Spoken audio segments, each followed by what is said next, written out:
Hello guys, hi, welcome to my YouTube channel. कसे आहात तुम्ही? खूप दिवस झालं मी व्हिडिओ नाही बनवला, म्हणजे आय थिंक 2-3 दिवस झालं मी व्हिडिओ नाही बनवला. थोडीशी आज सकाळपासून जाम मी रडत होती. जाम मला एन्झायटी होत होती आणि मला एक कळत नाही. माझी एक फ्रेंड आहे, तिला एक बेबी पण आहे. तर मला बोलायचं आहे की जेव्हा मी तिला सांगते की मला एन्झायटी होते, मला हे होतं आहे, मला ते होतं आहे, तर ती बोलते इसको लेके जाओ, मेरे बेबी को लेके जाओ, एन्झायटी चली जाएगी, हे ते. तर मला एक कळत नाही यार. ते लोक मला बोलतात विचार नको करू आणि हे नको करू. आता मी काय मुद्दामून विचार करते का? मला मज्जा येते, हां मला विचार करायचा आहे. मला मजा नाही येत यार, मला विचार येतात. मी काय मुद्दामून डोक्यात घेत नाही विचार, मला येतात विचार. आणि मी इमोशनल पण सकाळपासून माहीत नाही, मी खूप इमोशनल होते. गाणं बघितलं की इमोशनल होते, ते माझ्या रक्तात आहे इमोशनॅलिटी.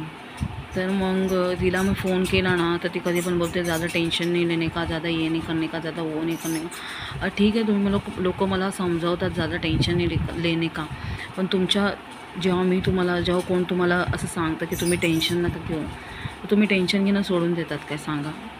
तसं नसतं. येतं टेन्शन, हर बाबतीत टेन्शन येतं, हर ह्याच्यामध्ये टेन्शन येतं. आणि ती तर म्हणजे मला असं वाटतं की म्हणजे सारखं मला अशी बोलते ना, कुछ सोचने का नहीं, कुछ नहीं करने का. मी मानते ती बरोबर बोलते, पण मला कुठेतरी असं वाटतं की जे ती मला फोर्स करते, हर बाबतीत मला फोर्स करते. आणि आत्ताच मला तिचा मगाशी फ़ोन येऊन गेला आणि मला बोलली की मी आता स्टेशनला आलेले आहे. तर मी आता तिला बोलू की काय आता, म्हणजे आता तिला काय बोलू मी, की ये घरी करून बोलू, कारण की इथे मी रडते. माझी कंडिशन मला बरोबर नाही वाटत, मला एन्झायटी होते खूप सारी. तर तिला मी घरी पण नाही बोलू शकत आणि मी तिच्यापासून थोडीशी लांब झाली आहे का, कारण की ना माहीत नाही तिचं म्हणजे ॲक्च्युली असं मला बोलायचं आहे की तिच्याबरोबर खूप वाईट घडलं. ॲक्च्युली तिचे 3 म्हणजे एक पप्पा आणि 2 चाचा ऑफ झाले तिचे.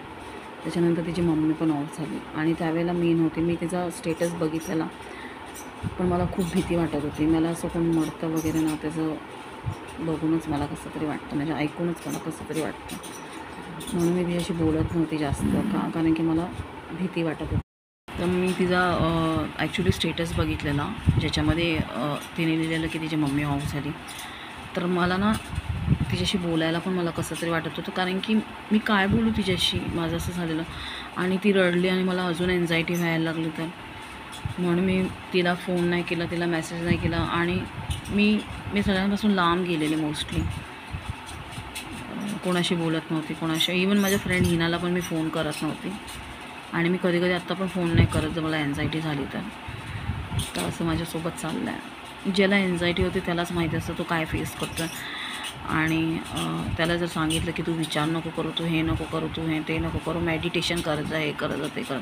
नाही, तुम्ही बरोबर बोलतात, टाईम तर काढायला पाहिजे मेडिटेशनसाठी. शायद मे बी त्याने ठीक होईल, माहिती नाही मला, पण टाईम काढायला पाहिजे. म्हणजे टाईम असतो पण कंटाळा करतो माणूस, म्हणजे मी स्पेशली मी. तर असं आहे. मला दिवस असतं खूप बेकार गेला, रडत गेलेला आहे. आता बघू आता त्याच्यानंतर कसं जाईल. आता मी कांद्याच्या पातीची भाजी बनवणार, मुगाची डाळ टाकून. हे जेवण आहे आणि चपाती, बस चपाती किंवा भाकरी.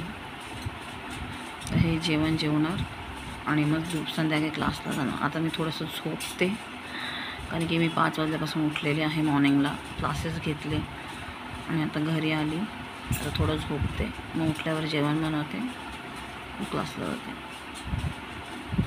Like, follow and subscribe to my channel. Love, bye.